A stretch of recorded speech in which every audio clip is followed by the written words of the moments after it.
rame-rame kita ke UGM, datang rame-rame ke Joko Widodo di Solo, dan itu kita akan melakukan pada tanggal 15 April jam 13 jam 1 ke Rektorat UGM. Nanti tanggal 16-nya besoknya jam 10 kita akan ke Solo, langsung ke rumahnya Pak Jokowi. Ini surat ke UGM-nya, ke Bu Rektor. Sudah. Ini tanda bukti telah terkirimnya. Lengkap lah ya.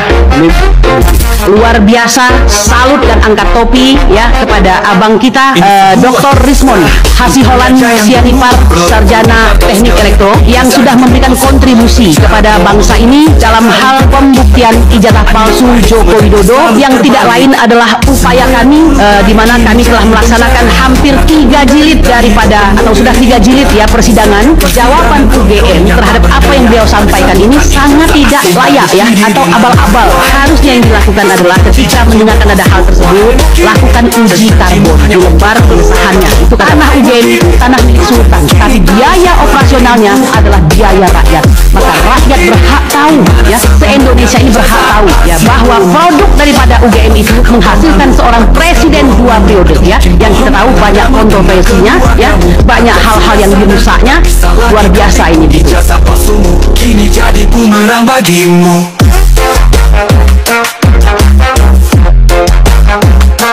Sebuah kisah tentang raja yang berbuat paling pintar, tahu segalanya tak punya satu possible. Bicara tentang pembangunan sejahtera untuk rakyat, tapi kenyataannya pahit, semua janji selalu terbalik. Semua yang dulu baik kini jadi bencana, rakyat menderita, hidup penuh derita. Kisahnya persidangan, kroni-kroninya tak berdaya. Ada satu tunjukkan ijazah aslinya Mukidi di mana.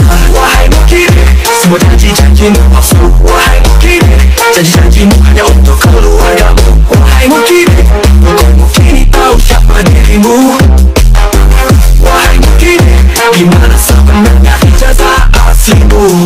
Sesungguhnya isu ijazah palsu Jokowi, isu yang bisa dikatakan sudah agak basi, walaupun tidak pernah selesai tuntas. Bambang Tri, orang pertama yang menuduh Jokowi tidak punya ijazah SD dan SMP berdasarkan data yang dia kumpulkan. Namun karena Jokowi manusia vindiktif, jadi sangat dendam gitu, dan psikopat, dia lewat rekayasa bolodupaknya dengan mudah menjebloskan Bambang Tri dan Gus Nur ke dalam penjara untuk masa 6 tahun.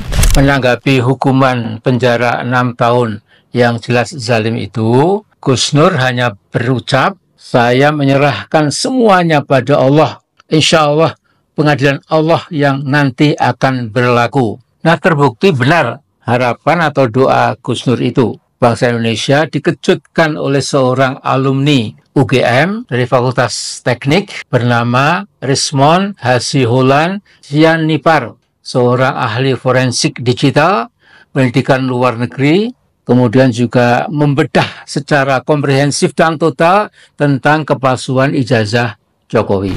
Saya berpendapat akhirnya langit melakukan intervensi setelah isu kepalsuan ijazah S1 Jokowi tidak selesai-selesai. Maka Dr. Rismon itu yang akan membuat rampung insya Allah. Nah, bila betul UGM berani menerima Dr. Rismon dan rombongan pada 15 April nanti untuk secara jujur, sekali lagi secara jujur, menjernihkan secara final apakah Jokowi punya ijazah S1 dari Fakultas Kehutanan atau ijazahnya ternyata palsu atau bodong, dan juga apakah Jokowi berani menerima kunjungan sejumlah tokoh Jakarta pada pertengahan April nanti supaya Jokowi segera menunjukkan ijazah S1 dari Fakultas Kehutanan UGM. Maka selesailah sudah kontroversi berdele-dele itu. Karena 6 tahun lalu di depan para santri di pesantren Al-Fadul wal Fadilah 2, Brangsong, Kendal, Jokowi berpidato antara lain, dunia butuh keterampilan, skill, bukan ijazah. Nah, logika terkilir Jokowi ini sangat rapuh, karena orang bisa punya skill atau keterampilan karena punya pendidikan yang mutlak diperlukan. Jokowi adalah contoh telak. Karena sekolah dan kuliahnya tidak jelas, maka memimpin Indonesia hanya berakhir dengan penguasaan kaum oligark atas bangsa dan negara Indonesia. Jadi Jokowi lah penanggung jawab utama kebobrokan Indonesia selama ini.